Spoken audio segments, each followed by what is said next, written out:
Pada bagian ini kita akan melihat beberapa manfaat rohani dari pengalaman hidup yang konkret, yaitu ketika kita sering disalahkan.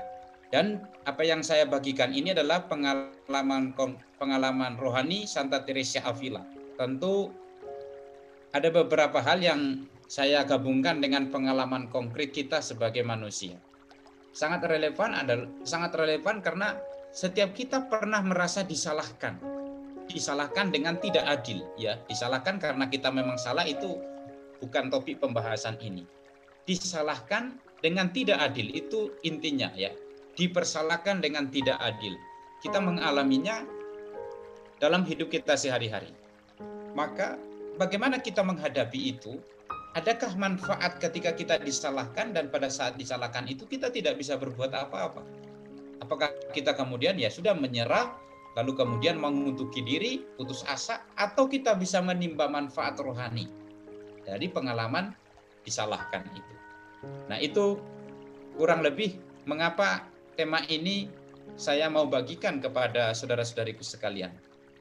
Lalu poin yang ketiga adalah sumber pembahasannya tentu dari buku Santa Teresa Avila yang berjudul Jalan Kesempurnaan. Buku Jalan Kesempurnaan halaman 66 sampai dengan 70. Jadi hanya beberapa halaman saja yang saya bagikan ini. Hanya 4 halaman, tapi ngomongnya sampai 1 jam. Nah, itulah biasanya lebih banyak yang bisa kita omongkan daripada yang sebenarnya dituliskan. Ya, baik. Langsung saja sebagai pembuka, Santa Teresa mengatakan dalam tulisannya, dikatakan demikian. Betapa tidak berurutannya saya menulis. Saya seperti orang yang tidak tahu apa yang saya lakukan. Kalian yang salah, para suster, karena saya melakukannya atas perintah kalian. Jadi, saya mau mengambil inspirasi Teresa Avila ini. Kalaupun ada yang salah dari apa yang saya sampaikan ini, kalian yang salah, saudara-saudariku, karena saya melakukannya atas permintaan kalian. Itu kurang lebih intinya sama, ya.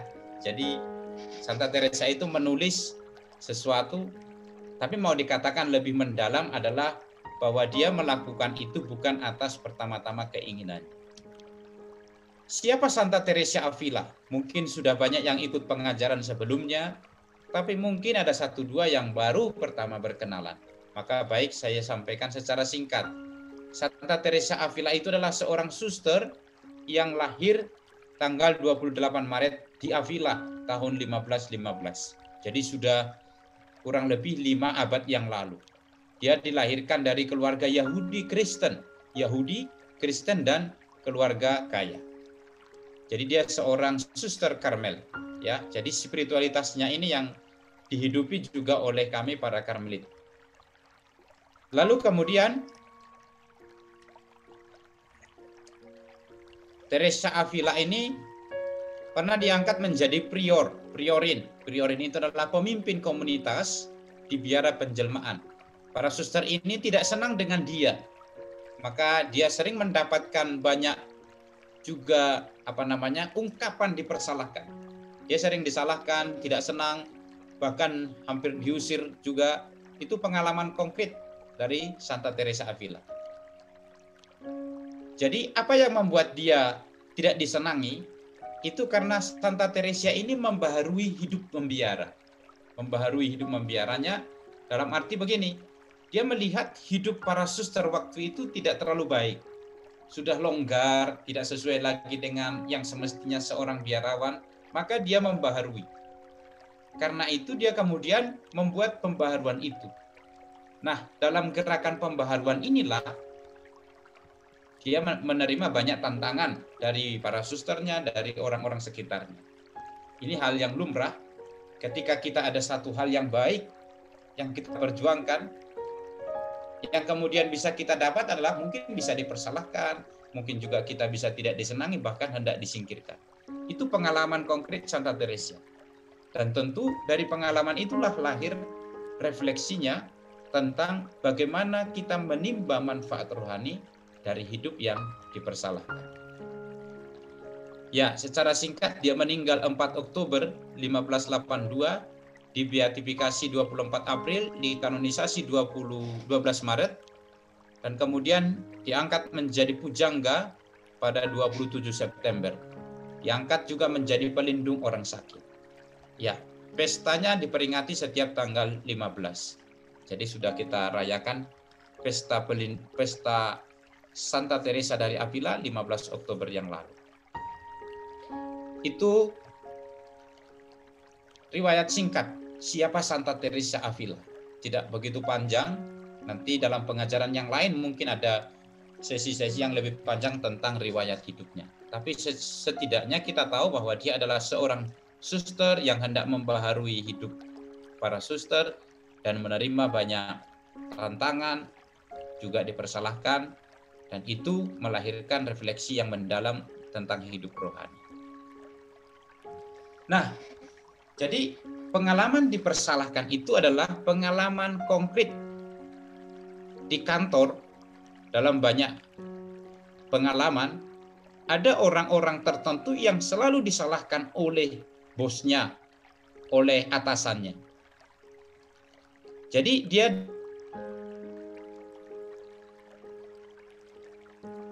untuk menentang, melawan. Nah, hal-hal seperti inilah yang mau kita refleksikan juga. Bagaimana kita ketika menghadapi situasi, kita disalahkan, dan pada saat kita disalahkan, kita tidak punya kekuatan. Kita tidak punya akses untuk melawan. Kalau kita lawan akan lebih runyam situasinya, dan disalahkannya dengan tidak adil. Ya itu ya, kok. Jadi dipersalahkan dengan tidak adil. Kalau kita disalahkan, tapi ketika kita disalahkan kita memang salah, itu bukan itu yang mau diajarkan oleh Santa Teresa Avila, tapi justru yang lebih jauh dari itu. Kita disalahkan tapi kita tidak salah dengan tidak adil. Nah, itu yang mau dilihat. Nah, pengalaman dipersalahkan itu ada banyak terjadi juga dalam keluarga. Dalam banyak pengalaman bercerita dengan keluarga-keluarga, istri sering disalahkan ketika dia keluar rumah, salah, di rumah terus, salah, cepat tidur, disalahkan, lama tidurnya, salah juga. Jadi kadang-kadang membuat orang-orang itu karena sering disalahkan itu menjadi hidupnya itu seakan-akan tidak punya arti lagi. Nah, ini yang mau kita lihat secara mendalam. Maka apabila orang sering disalahkan dengan tidak adil, ada beberapa hal yang kemungkinan terjadi. Dia bisa menarik diri. Menarik diri itu artinya ya mempersalahkan dirinya juga. Jadi merasa dirinya tidak berarti. Bahkan bisa sampai putus asa. Ada yang merasa marah dan jengkel. Juga bisa takut akan masa depan dan dia melihat ketika selalu disalahkan, jadi tidak punya masa depan yang lebih baik. Biasanya para pekerja di kantor kalau sering disalahkan oleh bosnya, tapi tidak bisa mengolah bagaimana dia ketika disalahkan, itu bisa menjadi sebuah depresi yang luar biasa juga. Bahkan ada yang kehilangan semangat hidup. Jadi dia tidak punya gairah lagi karena selalu salah. Dalam dibuat yang baik pun dianggap salah. Lalu yang kelima bisa memicu keinginan untuk menyakiti diri. Yang ini yang saya sampaikan tadi. Bahkan sampai orang bisa sampai bunuh diri karena merasa salah, tidak berarti. Nah, daripada kita masuk dan terjebak dalam situasi ini, maka saya mau membagikan apa yang direfleksikan oleh Santa Teresa Avila. Bahwa ternyata dalam pengalaman yang demikian itu, ada manfaat rohani bagi kita sebagai seorang beriman. Jadi daripada kita kemudian jatuh pada hal-hal ini, sampai kemudian kita stres, putus asa, dan seterusnya, lebih baiklah kita menemukan manfaat rohani dari pengalaman hidup ketika kita disalahkan. Itu yang mau saya tawarkan ya. Jadi Santa Teresa juga menyampaikan ini dalam konteks para suster itu ada selalu suster-suster yang selalu disalahkan oleh teman-teman. Jadi meskipun dia disalahkan, belum tentu dia yang salah. Tapi makanya dikatakan oleh Santa Teresa, disalahkan dengan tidak adil. Bahkan dirinya ketika membaharui hidup membiara, maksudnya sangat baik, supaya kita ini, para suster ini, lebih baik hidupnya. Karena kita dianggap sebagai seorang biarawati, maka kita harus lebih baik. Nah, niat baik ini, upaya pembaharuan ini pun dipersalahkan oleh orang-orang sekitar, terlebih para suster waktu itu. Nah, karena itu, saya mau menawarkan lewat pengalaman Santa Teresa ini adalah, mari kita mencoba melihat manfaat-manfaat rohani dari pengalaman ketika kita dipersalahkan secara tidak adil. Kemarin waktu sesi yang pertama, ketika saya sampaikan ini, ada seorang ibu yang kemudian memberitahu saya, Romo, mestinya yang ikut ini suami saya, karena saya selalu disalahkan oleh suami saya. Lalu kemudian saya jawab begini, bahan ini bukan untuk orang yang sering menyalahkan, tapi justru orang yang sering disalahkan. Jadi kita harus melihat konteks ini ya. Kalau kita mengalami pengalaman yang saya katakan tadi disalahkan, maka ini akan sangat membantu kita untuk melihat 1-2 manfaat rohani dalam hidup kita. Yang pertama adalah jalan kerendahan hati. Dari pengalaman Yesus kita tahu, memang dibutuhkanlah kerendahan hati yang besar untuk menerima diri bila dipersalahkan dengan tidak adil. Dan tetap diam dan melakukan itu untuk meneladan Tuhan yang membebaskan kita dari dosa. Kita tahu bahwa Yesus ketika disalahkan, bahkan dituduh yang macam-macam, dia hanya diam 1000 bahasa. Dalam Injil Yohanes lebih jelas lagi, hanya sedikit jawaban dari Yesus tentang tuduhan-tuduhan yang dikatakan kepadanya. Nah, ini salah satu jalan kerendahan hati adalah ketika kita sedang disalahkan dengan tidak adil, ternyata kalau kita lihat itu menjadi jalan bagi kita untuk hidup menjadi pribadi yang rendah hati. Yesus saja yang sama sekali tidak bersalah, tapi kemudian menunjukkan kerendahan hati yang paling dalam ketika dia disalahkan oleh banyak orang. Nah, karena itu orang yang sungguh-sungguh rendah hati akan mempunyai keinginan yang murni untuk tidak dihargai, dianiaya bahkan, serta dipersalahkan dengan tidak adil, bahkan dalam hal-hal yang serius. Jadi ini orang-orang yang sungguh-sungguh rendah hati. Maka karena itu kita bisa mengukur kerendahan hati kita sejauh apa lewat pengalaman-pengalaman itu. Kalau kita belum sampai pada ada kerinduan untuk tidak dihargai, bahkan membiarkan diri dianiaya dan dipersalahkan, nah itu menjadi salah satu ukuran kita masih jauh dari yang namanya kerendahan hati. Nah, karena ada situasi saat ini misalnya, kita mengalaminya, kita sedang disalahkan, bisa jadi ini kita jadikan, sangat baik kita jadikan sebagai cara kita untuk belajar rendah. Itu yang mau dikatakan oleh Santa Teresa. Yang kedua adalah jalan meneladan Yesus. Apa yang bisa kita teladani? Santa Teresa Avila mengatakan, saya kutip apa yang persis dikatakan oleh Santa Teresa. Santa Teresa mengatakan karena kalau dia ingin meneladan Tuhan, atau siapapun yang ingin meneladan Tuhan, bagaimana dia dapat meneladan lebih baik daripada begini? Karena di sini tidak diperlukan kekuatan jasmani maupun bantuan orang lain, kecuali bantuan Allah. Jadi kalau kita mau meneladan Yesus dalam seluruh hidupnya, udahlah, enggak usah jauh-jauh dulu. Mari kita teladani dalam satu hal yang paling baik, boleh dikatakan lebih baik, yaitu adalah menimba kekuatan dari pengalaman ketika Yesus dipersalahkan. Nah, itu yang kita teladani. Bagaimana Yesus ketika dipersalahkan itu tidak kemudian memberi jawaban yang jauh lebih dahsyat daripada ketika dia dituduh. Nah, ini sangat berbeda dengan kecenderungan kita ya.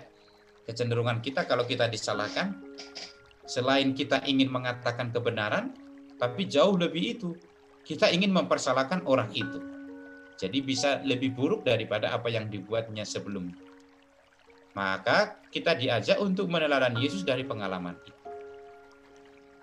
Yang ketiga, ya saya sampaikan lebih cepat karena supaya lebih banyak nanti waktu untuk berjawab-jawab.